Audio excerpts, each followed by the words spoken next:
मुळामध्ये ज्या पद्धतीने आपण या महाराष्ट्रामध्ये 2 वर्ष 9 महिने महानगरपालिका ही प्रशासकाच्या हातात होती, याचाच अर्थ राज्य सरकार जे होतं त्यांच्या हातात होती. आणि राज्य सरकार म्हणून ज्या सगळ्यांनी याच्यावरती कारभार केला आहे, त्या कारभाराचा नंतर आम्ही सगळे आत्ता नगरसेवक आलेलो आहोत.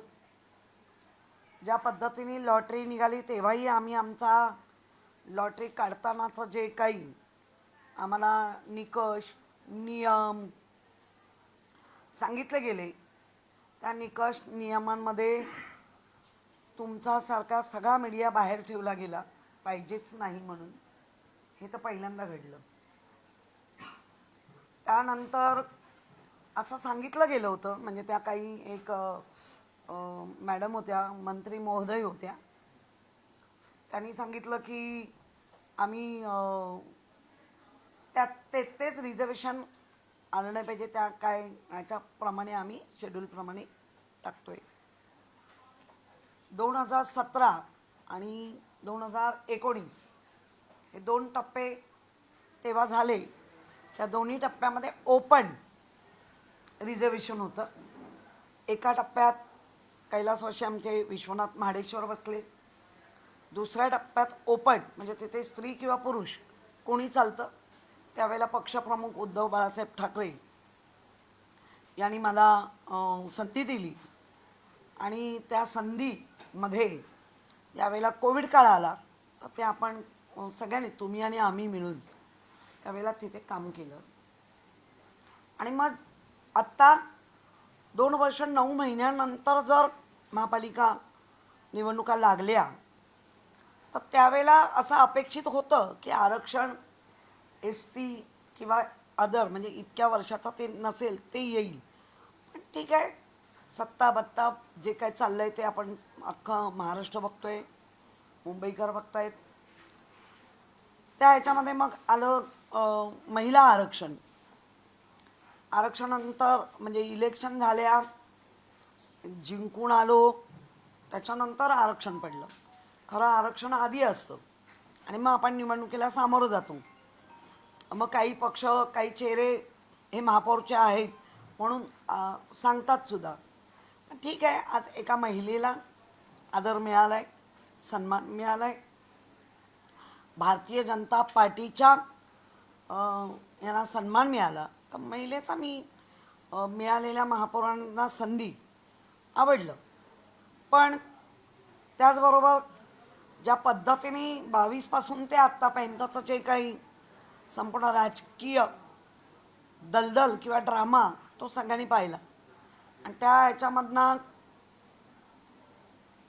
रितू तावडे भाजपनी त्यांना उमेदवारी दिली. पण त्याच्यामध्ये एक सांगेन, कारण कायम ते प्रत्येकाचं मूळ शोधत असतात, तर मग हे मूळ तर काँग्रेसचं आहे ना. म्हणजे नक्की काँग्रेस युक्त भाजप आहे की नक्की काँग्रेस मुक्त भाजप जे वाक्य वापरत असतात हे मूळ काँग्रेसचं आहे. मग तुमच्या पक्षातले मूळ, ज्याला जसं किशोर पेडणेकर ही जन्माला आल्यापासून, म्हणजे माझा जन्म जरी 62चा असला तरी मला जेव्हा कळायला लागलं अगदी 71 सालामध्ये, तेव्हापासून आपला आम्ही नारे देत होतो. 1983ला काम केलं, तर मूळ आम्ही तिथेच आहोत. ते मूळ मुंबईकरांना कळतंय. किती तुम्ही सारवा करा, ज्यांच्या बरोबर तुम्ही एवढं मोठं राज्य उपभोगलं त्यांचं आज काय करतात तेही बघतोय आपण. उपमहापौर हे कायम सांगत आले संविधानिक पद नाही. उपमहापौर किंवा उपमुख्यमंत्री हे संविधानिक पद नाही, तरी बसत आहे, कारभार होतो आहे. आता त्या गोष्टीत आपल्याला जायचं नाही आहे. आजची जी घटना आपण बघितलं तर सभागृहामध्ये ज्या पद्धतीने अरेंजमेंट व्हायला पाहिजे होती, तिथे खूपच गडबड गोंधळ एमएचचा पण दिसला. कारण ज्या वेळेला 83चे 89 झाले आणि यांच्याबरोबर अलायन्स केलेले जे शिंदे गुट त्यांचे 29, नंतर ॲज युजल जसे नेहमीप्रमाणे 4 घेऊन म्हणजे जर ते सगळी बेरीज तर ते एका बाजूला आणि ते सत्ताधारी झाले, त्यालाही आमचं काही ऑब्जेक्शन नाही. पण इथे पण शिवसेना 65 यांना बसण्याचे अरेंजमेंट विरोधकांना कायम, म्हणजे जे तुम्ही राज्यात केलं की विरोधी पक्ष ठेवायचाच नाही किंवा विरोधी पक्ष नेता द्यायचाच नाही, तसं इथे झालं नाही. कारण इथे आपण बरोबर 2 नंबरावर आलेलो आहोत. त्यामुळे ते करायला पाहिजे होतं. ती संख्या धरून त्यानंतर काँग्रेस, त्याच्यानंतर बाकी पक्ष यांना बसल्याची आसन व्यवस्था नीट नसल्यामुळे अनेक काँग्रेसच्या तर त्या सर्व नगरसेवकांनी डायसवर जाऊन महापौरांना त्रास देण्याचा, म्हणजे त्यांना जो त्रास झाला तो त्यांच्या निदर्शनात आणण्याचा त्यांनी प्रयत्न केला. एक महिला महापौर म्हणून त्या क्षणी थोडं कामकाज थांबवून एमएसला च्या डिपार्टमेंटची तिथेच, कारण हे काय आयुक्तांचं काम नाही, हे सेक्रेटरी डिपार्टमेंटचं काम आहे, तर त्यांनी ती व्यवस्था करायला पाहिजे होती. आम्ही जिथे बसत होतो तिथे पुढे आणून ठेवल्यामुळे आमचे 10 नगरसेवक त्या पहिल्या 3 रोमध्ये बसणार. हे मी मागच्या वेळेला पण येऊन सांगितलेलं की जर डावी बाजू ही विरोधी पक्षाची असते तर त्याच्याबरोबर काही नगरसेवक आमच्या डाव्या हाताला जिथे आम्ही बसतो तिथे पहिले 3 रो हे हवेत. त्यानंतर आता स्वीकृत नगरसेवक त्यांना कुठे बसवणार, ते कुठे बसणार, आणि त्याच्यासाठी आम्ही यांच्याशी बोललो होतो. पत्रव्यवहार खरं म्हणजे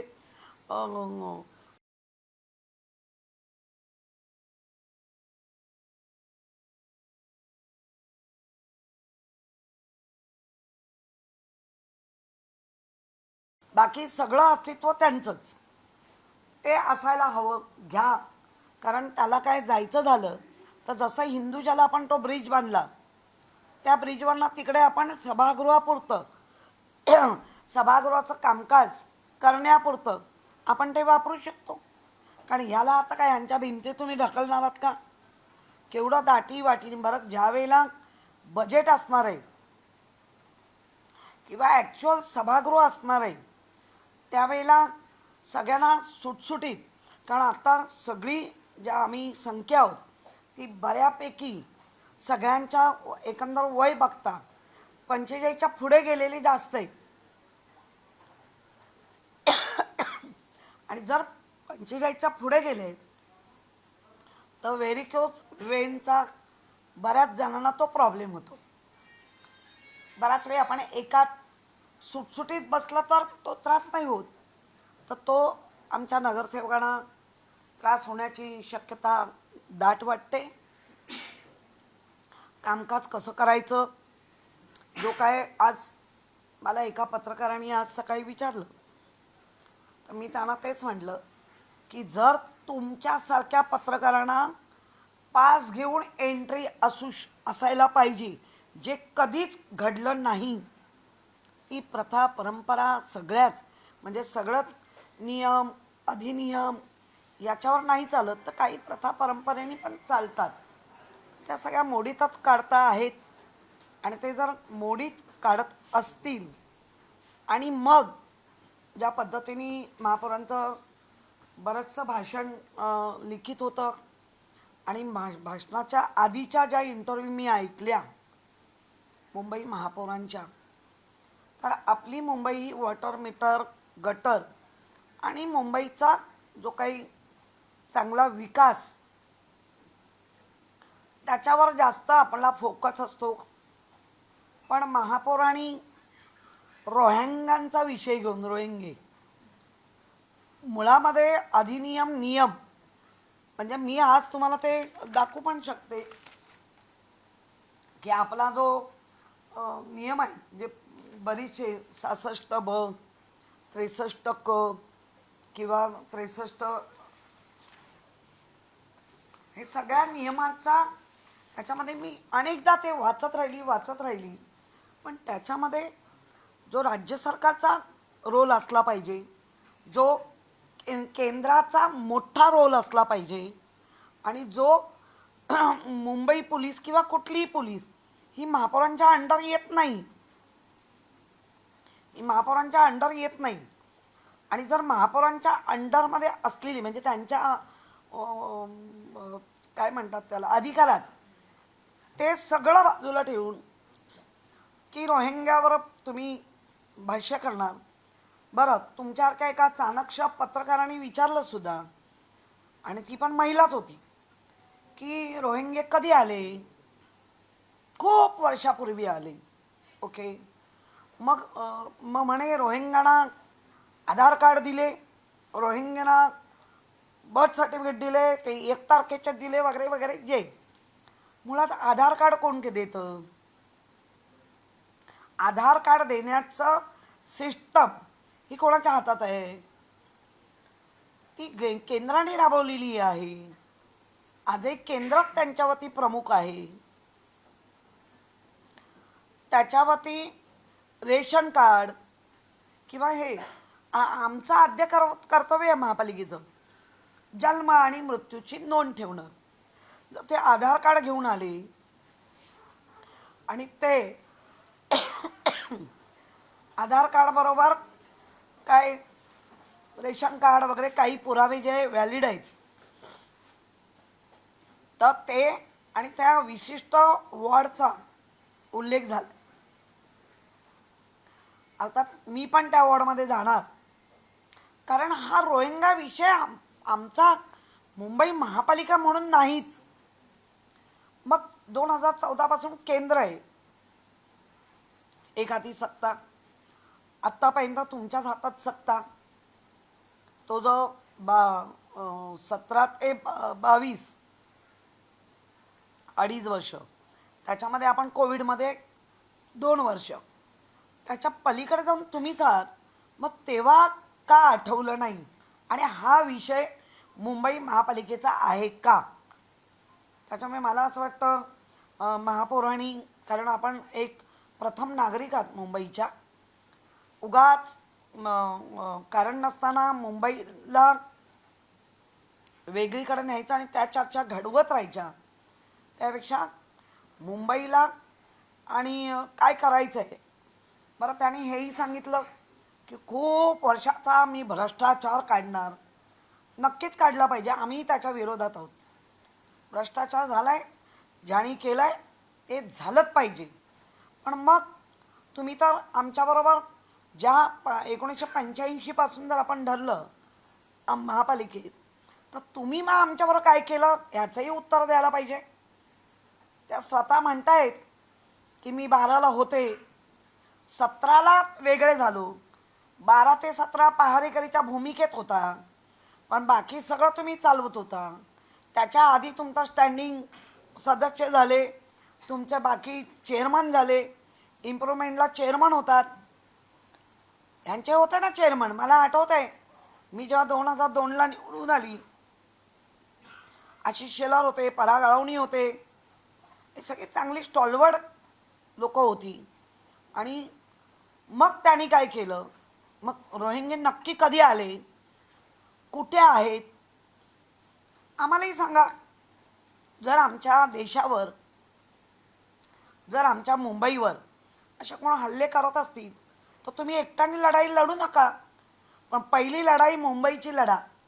मुंबईच्या नियमामध्ये, अधिनियमामध्ये, 1888च्या कायद्यामध्ये राहून आपण काम केलं पाहिजे. आणि ते जर तुम्ही परत म्हणजे आता परत 3 वर्ष अजून शिल्लक आहेत इलेक्शनला, केंद्राची पहिली येईल, मग आमदारकी येईल वगैरे, पण त्याच्या आधी ह्या 3 वर्षात आम्ही तर तुम्हाला सहकार्य करणार म्हणून सांगितलं आहे. आणि मग त्यासाठी जेव्हा संजय राऊत म्हणतात हे आमचे नेते जे एक पत्रकारिता त्यांच्या रक्तात आहे, मग ते जे म्हणाले की आता बघा पेढे वाटा पेढे मुंबई महाराष्ट्र, आणि त्याच्यानंतर ते हे म्हणाले की काळा दिवस चालू झाला. मग हे काळे दिवस बघण्यासाठी 83चे 89 आणि मग जो काय 22 ते जो काय उठाव केला तो ह्याचसाठी रोहिंग्यांना शोधण्यासाठी. मग रोहिंग्यांना शोधायचं आहे तर मग केंद्राची यंत्रणा काय करते, त्या सगळ्या ज्या यंत्रणा आहेत त्या काय करतायत, हा प्रश्न उपस्थित होतो. आणि ह्या सगळ्या गोष्टीचं मुंबईकरांना कळलं पाहिजे. कारण मुंबईकरांचं म्हणणं आहे तुमचा महापौर कोणी बसवा, पण आमची कामं झाली पाहिजे. आणि आम्ही उद्धव बाळासाहेब ठाकरे म्हणून, पक्ष म्हणून प्रत्येक चांगल्या गोष्टीला सपोर्ट करणार म्हणजे करणार. आम्हाला विरोध करायचा आहे म्हणून नक्की नाही करणार. त्यामुळे मी ह्या गोष्टीचं महापौरांना सांगू इच्छिते की आता तुम्ही विषय छेडलाच आहात तर ती जंग तुम्ही छेडाच, आणि त्या जंगमध्ये आम्ही तुमच्याबरोबर असणार. दर महिन्याला पहिल्या सभेला रोहिंगे किती शोधले, रोहिंगे किती काढले याचा आढावा आम्हाला पहिल्या बैठकीत दिलाच पाहिजे, ही मागणी आहे तुमच्या माध्यमातून. आणि तुम्ही विषय छेडलाय, त्यामुळे तो विषय आम्हालाही वाटतं की आमच्या मुंबईवर, आमच्या देशावर असं परकीय आक्रमण घाणेरड्या लोकांचा असताच कामा नये. आणि आता तुम्ही विषय छेडलाच आहात तर त्याची पुरी माहिती दर महिन्याला पहिल्या सभेत पहिला आम्हाला प्रेस नोट किंवा डेटा द्या. आम्ही तुमच्या सोबत आहोत. ह्या सगळ्या गोष्टीला जे वाईट आहे ते उखडून काढण्याची ताकद आम्ही तुमच्या सोबत राहून करू. पण याचा डेटा दर महिन्याला, कारण महापौर म्हणजे अगदी प्रथम नागरिक या मुंबईचं कितीतरी करोडो लोकांचं नेतृत्व आहे, तर तो आम्हाला आता डेटा मग महापौरांनी दिला पाहिजे. आणि भ्रष्टाचार, ज्या भ्रष्टाचाराचा आत्ता आधीचा तर काढाच, आम्ही तयार आहोत. ते पण जे तुमच्या सोबत राहून जे दोषी कसं काय ते पण करू. आणि 22 ते आत्ताच्या दिवसापर्यंत ज्या 93,000 करोडच्या ज्या काही ठेवी होत्या त्या 70-80 आता काय ते सगळं आजच पत्र मांडली जातील, ते आपल्याला अधिकृत मिळतील. त्या ठेवींचा कसा कसा विनियोग केला तो डिटेलमध्ये श्वेतपत्रिका देऊन काढून द्या आणि दाखवाच. आम्ही तुमच्यासोबत आहोत. अजिबात या महापालिकेत भ्रष्टाचार तुम्ही म्हणताय ना झालाच नाही पाहिजे, आणि झाला तर काढणार. तर इतके वर्षात तुम्ही आमच्याबरोबर होता, तोही द्या. आणि आत्ता 22 ते आजच्या दिवसापर्यंतचा जो प्रशासनाने प्रशासक म्हणून ज्यांच्या कोणा अंडर त्यांची श्वेतपत्रिका महापौरांनी काढलीच पाहिजे अशी आमची मागणी आहे. आणि आता लास्ट जाता जाता खरं म्हणजे मला माहिती आहे की आमच्या सभागृहाची जागासुद्धा त्यांनी आत्ताच ज्या काही चाललं होतं मुळामध्ये आपण जेव्हा सभागृहात असं बसतो तेव्हा 1 आणि 2 अशी हल्ली पाहिजे. ह्या अशा पद्धतीने असेल तर म्हणजे तुम्ही विरोधकांना असूनही निग्लेक्ट करणार असाल तर आम्हाला महापालिकेचे नियमावली कायदा 1888चा या सगळ्या गोष्टीचा आम्हालाही ज्ञान आहे. याचं आम्ही वापरू. कारण ती कायदेशीर म्हणतो ना आपण कागद लढाई जी व्हायला पाहिजे ती तर करूच. पण ज्या पद्धतीने आज तुमचा महापौर बसत होता ना, इतकी काय बॉडी लँग्वेज करून तुम्ही ही आनंद व्यक्त करण्याची हे दिसत नव्हतं. म्हणजे सगळ्यांना ते जाणवत होतं. तुम्ही बघा, हा द्वेषाचं वाटत होतं. का तुम्ही जिंकलात ना, मग खुल्या मस्त आनंदाने साजरा करा ना. का गोंधळ घालत होता? तुमचा महापौर बसत होता म्हणजे तुम्ही ठरवलंय का आपल्या पण महापौरला कामच करू नाही द्यायचं? ह्या गोष्टींचा काही गोष्टींचा रिअली म्हणजे मला थोडं आश्चर्य पण वाटलं. माननीय मुख्यमंत्री स्वतः हजर होते. कदाचित त्यांना पण ह्या गोष्टी अशा पटल्या नसाव्या, कारण नागपुरात त्यांनीसुद्धा महापौर पदाचा बहुमान घेऊन पुढे पुढे ते मुख्यमंत्र्यापर्यंत पोहोचले. मी तर या माध्यमातून म्हणते की तुम्ही अधिक अजून देशामधलं सर्वोच्च पद पण तुम्हाला मिळावं का, तर आहे तेवढी कॅपॅसिटी तर करा. पण ते करत असताना प्रथा, परंपरा, नियम, नियमावली, कायदा याचं आपल्या सगळ्यांना लोकांना भान ठेवून काम केलं पाहिजे असं मी त्यांना विनंती करते. कारण ते स्वतः होते. आनंद व्यक्त करणं वेगळं आणि द्वेषातून आनंद व्यक्त करणं हे कम्प्लीट बॉडी लँग्वेजवरनं कळत होतं. आम्ही जे मागणी केली आता सभागृहाची त्याचाही लवकर त्यांनी विचार करावा. एवढ्या दाटीवाटीने बसून प्रत्येकाला बसल्यानंतर 3 तास 4 तास सुटसुटीत बसलं तर बऱ्यापैकी पायाचे आजार ज्याला आपण DVT म्हणतो, व्हेरिकोज वेन म्हणतो, ते होणार नाही याची काळजी सगळ्यांनी एकमेकांनी घेतली पाहिजे. तर अशी पण मागणी आहे. आणि तिसरा विषय, आता मला माहिती आहे की ज्या पद्धतीने अजितदादांचं जो काय अपघात, आता कसं आहे तुमच्याच माध्यमातून आम्ही ऐकतो, आम्हाला नाही माहिती अपघात आहे की घात आहे. ते रोहित पवारांनी काल प्रेझेंटेशन दिलं आहे. ते जे असेल त्या एजन्स्या बघतील, मुख्यमंत्री म्हणून बघतील, देशाचे पंतप्रधान म्हणून बघतील, स्वतः त्या घरामध्ये एक लोकनेते म्हणून स्वतः पवार सन्माननीय शरदचंद्रजी पवार आहेत, सुप्रियाताई केंद्रात आहेत, तर तो एका बाजूला विषय नक्की चालेल.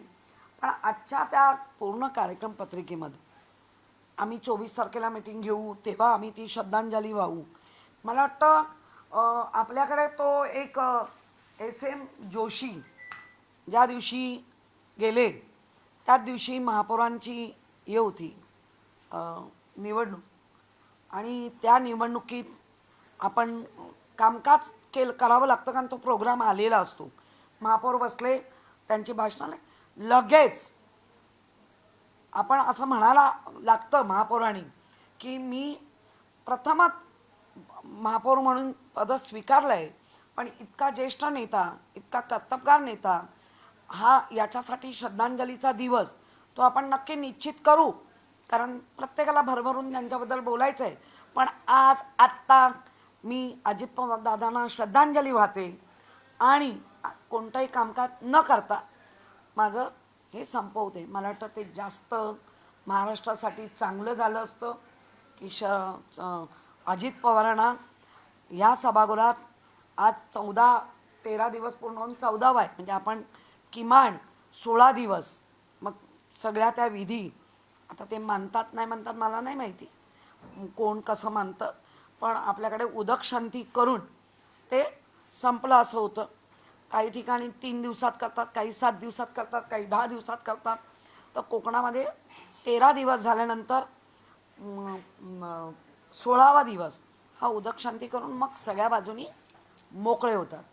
तर आपणही एवढ्या मोठ्या सभागृहाचा जो मान सन्मान आज तुम्ही ज्या मित्र पक्षाबरोबर राज्य करताय, ज्या तत्परतेने तुम्ही उपमुख्यमंत्री आमच्या अजित पवार दादांच्या मिसेसना म्हणजे वहिनीना दिलं, तर ते पण इथे जर श्रद्धांजली वाहिली असती 1 मिनिटासाठी आणि नंतर प्रोग्राम आपण लावू शकलो असतो की लावायचा, किंवा सगळ्यांना भरभरून ते बोलायचं आणि ते याच्यावर आलं पाहिजे आपल्या रेकॉर्डला, तर तोही वेगळा दिवस. पण आज ती व्हायला पाहिजे होती. आणि ज्या पद्धतीने मी 2 गोष्टींचं मी हे करते, रोहिंग्या का घेता आणि हे का विसरता. रोहिंगे का घेतले आणि तुम्ही अजित पवारांना का विसरलात. स्वर्गवासी अजित पवारांना का 1 मिनिटाची श्रद्धांजली वाहून तारीख निश्चित करून त्यांच्यावरती भरभरून ज्यांना बोलायचं आहे, सांगायचं आहे, त्यांचे किस्से किंवा त्यांच्याबरोबर जे वागलं आपण आपल्याबरोबर ते, किंवा आपण त्यांचे जे लांबून लांबून का होईना पण त्यांना आपण पाहिलं, ती तारीख निश्चित करून करायचं होतं. पण अजितदादांना ती हे मांडली नाही, श्रद्धांजली केलं नाही. असा जो आनंदाचा कैफ जो द्वेषातून दिसत होता तो असा पुन्हा कधी मुंबईकरांना दिसता कामा नये अशी माझी. हा ते तर म्हणजे आता ज्याही बाळासाहेबांचं नाव घेऊन बाकी सगळं चालवत आहे त्यांनाही ते मला अपेक्षित होतं की आठवत आहे का परमपूज्य डॉक्टर बाबासाहेब आंबेडकर त्यांच्यात जळगावच्या एका नेत्याने नाव नाही घेतलं तर त्या एका कर्मचारी पोलीस यात सेवेत असताना त्यांनी विरोध केला. फॉरेस्ट. मग ही तत्परता ही तुमच्यात नाही का? बाळासाहेबांचा तर कुठेच उल्लेख नाही. तो आम्हाला कळत होतं. पण ज्यांनी बाळासाहेबांचा अगदी खरी शिवसेना म्हणून ज्या पद्धतीने ह्या पूर्ण मुंबईत किंवा महाराष्ट्रात त्यांना काहीच हे नाही आहे, त्याचं गिल्टच नाही. त्याच्यामुळे मला वाटतं आम्ही या गोष्टीवर आता लक्ष ठेवू ना.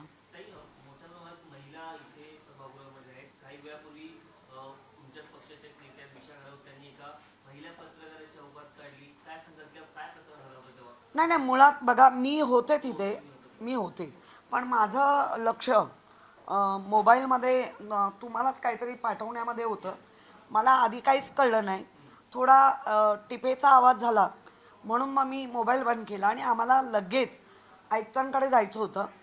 आणि त्या ज्या पत्रकार होत्या त्या चौपाल करणार होत्या आणि त्यांनी खरं म्हणजे दोन्हीकडनं नेमकं काय झालं खरंच मला माहिती नाही. त्यांचं म्हणणं होतं की मला उठ सांगणारी ही कोण, कारण पक्ष कार्यालय होतं. म्हणून मी तुम्हाला विनंती करत असते की आपण पक्ष कार्यालयात नका येऊ प्लीज. म्हणजे मी असं नाही म्हणणार की काय जे घडलं आहे, पण घडलं एवढं नक्की ते काय नंतर बोलले.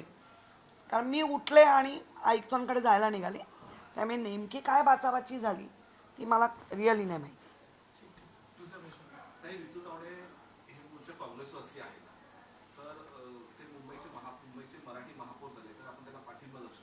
हो दिलाच पाहिजे, आमचं त्याला काहीच ऑब्जेक्शन नाही आहे. पण तुम्ही जे सांगताय भाजप हा वेगळा पक्ष आहे, भाजप हा मूळ पक्षाला धरू नये, भाजप हा कार्यकर्त्यांना न्याय देणार आहे, तर आज भाजप पक्षाच्या बोटीत किती जणं बसली, मूळ पक्षाचे पण त्याच बोटीत आहेत. पण त्या मूळ पक्षाच्या बोटीतल्या लोकांना आणि बोटीत आलेल्या लोकांना इतका का भेदभाव? आलेल्यांना ताट लगेच आणि ह्यांना काय पाठ. आज तो महापौर पद का घोषणा ऋतु तावड़े महापौर ये कहते हैं कि बांग्लादेशियों को रोहिंग्या को हम ढूंढ कर निकालेंगे, तो आपकी पार्टी की भूमिका क्या है? आप कौन से सवालों से पूछने वाले हैं? हमारे पार्टी की यही कहना है कि अपने दायरे में रह के अपना जो कायदा कानून या 1888 का जो यूज़ करते उसमें महापौर के दायरे में ये बात आती नहीं है, और आती भी है तो केंद्र में आपका सरकार है बीजेपी का, राज्य में भी आपका ही सरकार है भाजपा का. तो वो लोग क्या कर रहे हैं, उनकी सरकार क्या कर रही है? कार्रवाई तो करनी जरूरी है. जो देश के अहित या मुंबई या महाराष्ट्र का अहित करने सोचते हैं तो उनको चुन चुन के निकालना चाहिए, यह हमारा भी कहना है. लेकिन मुंबई की मेयर बनने के पहले मैं ये काम करने वाली है तो मुझे लगता है एक तो पुलिस इनके अंडर नहीं आती है और महाराष्ट्र राज्य सरकार के अंडर आती है.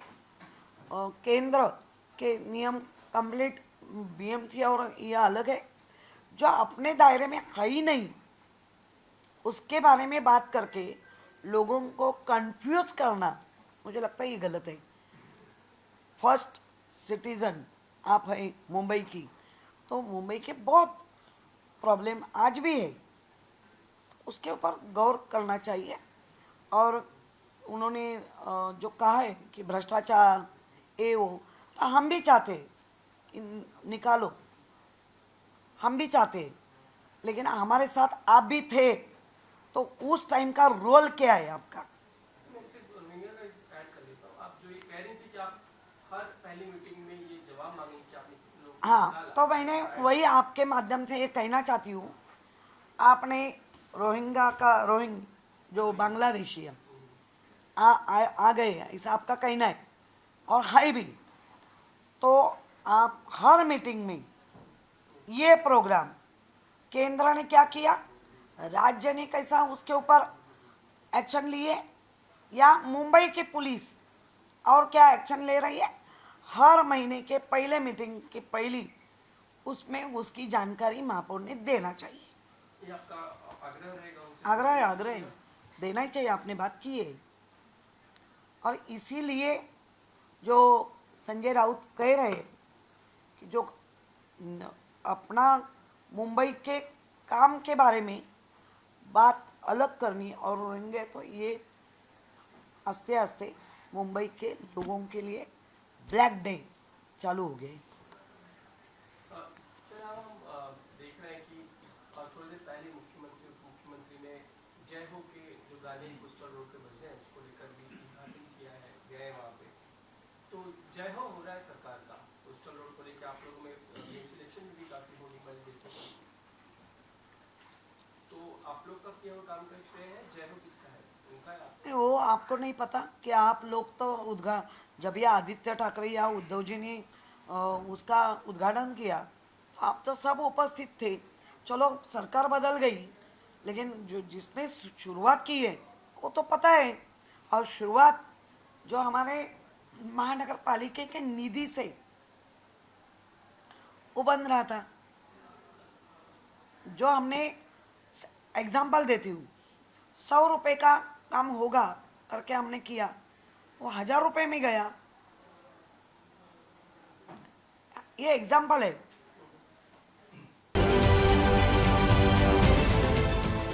देश विदेशातील प्रत्येक घडामोडींचे लाईव्ह अपडेट मिळवण्यासाठी आता साम टीव्हीच्या सर्व सोशल मीडिया प्लॅटफॉर्मला लाईक, फॉलो आणि सबस्क्राईब करा। तसंच सर्व नोटिफिकेशनसाठी बेल आयकॉन प्रेस करायला विसरू नका।